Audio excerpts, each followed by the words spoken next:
For Project 1, this person does not need the power of words.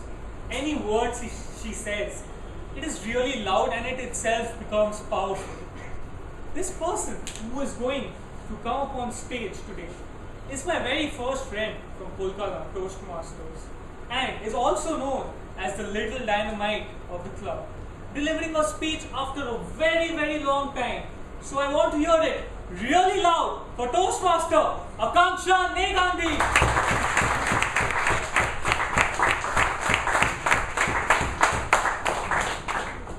Her speech is titled How I Met My Courtier. Thank you. On a stormy night, a mighty Mughal emperor was born. As a young child, he used to bunk classes and used to go riding and hunting. So much so that when he grew up, he was a better rider and a fearless hunter than all his courtiers. A very good evening, fellow Toastmasters and distinguished guests. Good evening. Good evening.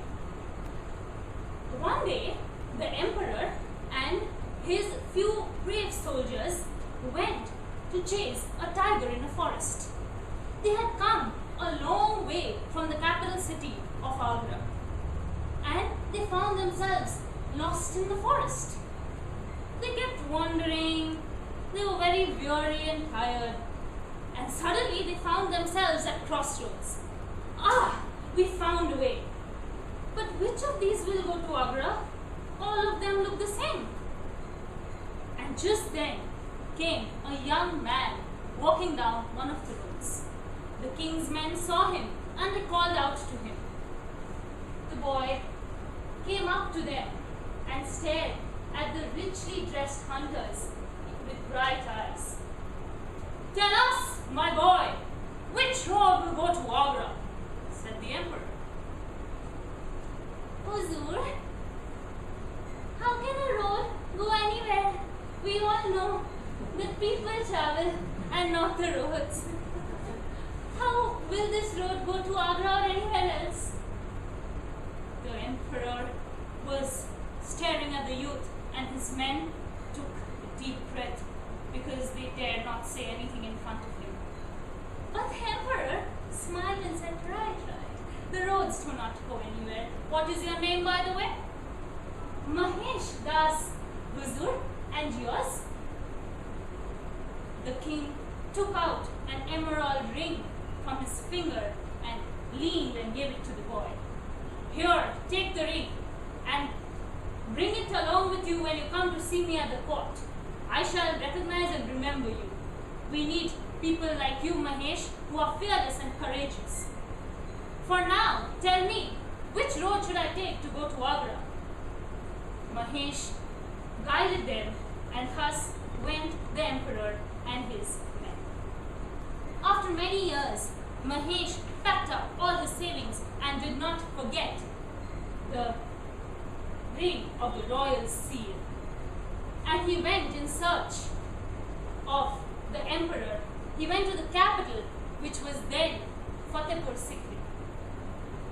He had to travel a long way till he came to the red walls of the palace. A huge, magnificent gate, studded with rich ornaments. He thought that this was maybe the gate to the emperor's personal room, but it wasn't. It was beautiful, and it was just the outermost edge of a great city within a city, the imperial court. The guard at the door saw the astonished gaze on the small country boy's face and stopped him before he could enter. "Wait." And when he learned that he wanted to meet the king, he said in a stern voice, "Shahanshah Akbar is very busy at the moment. You cannot meet him. Go away." Mahesh was displeased, and so he flattered the guard. "Sir, I know you must have been a great warrior when you were young, right in the frontier of the king's regiment. And at this age, when you are given this duty, do you want to risk and lose it?" guard became very furious. He was about to hit Mahesh when he quickly took out the ring and showed it to him to defend himself. The irate soldier recognized the ring and said, "Okay, I will have to let you in. But wait, on one condition. You will have to give me half of what you received from the king." Mahesh was happy. Fine, that be it then. And he moved inside. Shady trees danced with breeze. Every building he passed was magnificent than the last. And finally, he found himself in front of the hall of the public audience, just as filled as this one is. And he was nervous because his attire was shabbier than the richly coated dresses of all the king's men. But when he saw Akbar seated on that golden throne, which was studded with flashing gems, and the simple elegance of the ruler, he fell in love with his face and forgot everything. He moved past the Rajput princes, the Persian artists, and placed himself right in front of the throne to capture the emperor's gaze. So, and he presented the ring which he had received years ago. And when he kept it in front, he said, "I have come at your command, my lord. I dare not disobey you. May your shadows never grow less." The king was happy. He welcomed him and said, "Welcome. What can I do for you? Tell me, what is your heart's desire?" Mahesh thought for a moment and replied, "I want 100 lashes. Please punish me." 100 lashes? You have done nothing wrong. Why? Mahesh insisted that no, he wanted the punishment.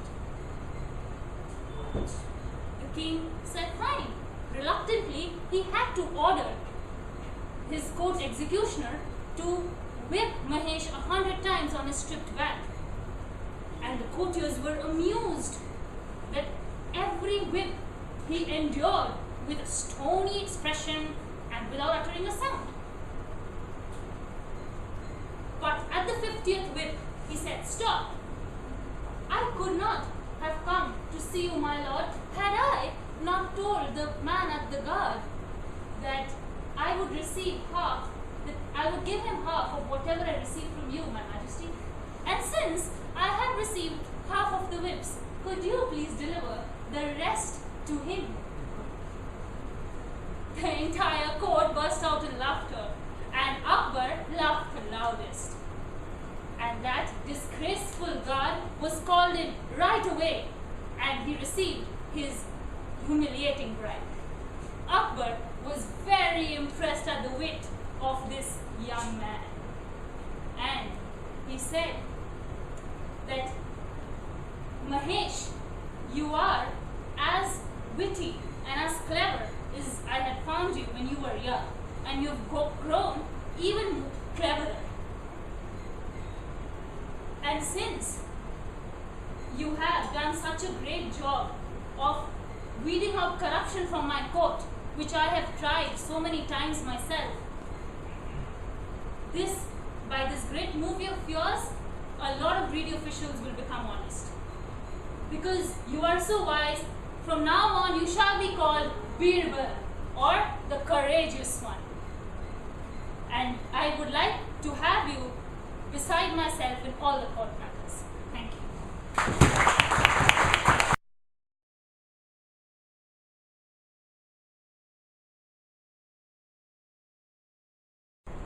You were giving your advanced series, and that was very much visible. See, it is like you passed class 10, giving 10 speeches, and now you've taken a specialized zone. So that is what you were doing. All that you've learned, you exhibited. That is very important. Voice modulation.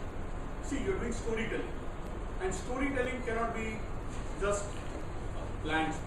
So there, voice modulation was well done. Body language. Because when you're telling a story, you have to ensure that the entire audience get into that mode.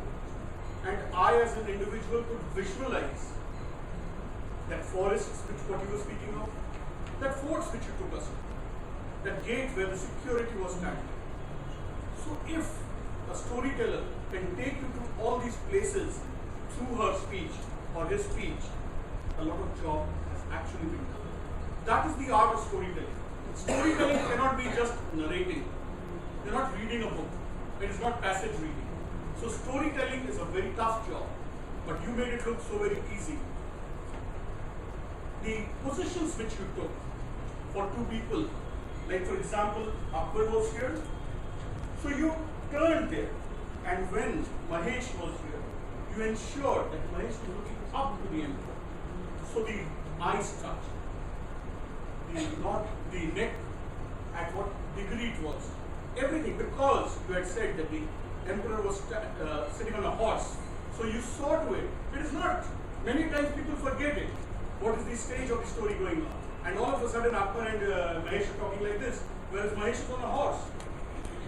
So that can create a situation where the audience might not connect, but you saw to it that your chin was in a position at a degree where the audience can understand that there is riding a horse. Storytelling again is a tough job because it is not small. 9 minutes. Somewhere you lost rhythm was in the conclusion. When Akbar was delivering that very important message, Akbar was lost. When he was praising Mahesh in that most important critical manner about that you have delivered, you have shown that corruption can be removed, that was the best part. You missed on it. Might be because, see, speaking 7 to 9 minutes is not an easy job. You might have lost energy. So you have to save it. And how do you save it? While the speech is going on. Take a deep breath. The audience won't understand. Deep inside and say that, okay, fine. Use those tactics and ensure that you don't lose steam. Because the storyteller has to remain all throughout. Because the audience is looking at you. You are delivering a story. You cannot. Other than that, great job done. Keep it up. I'm sure you'll go and doing it.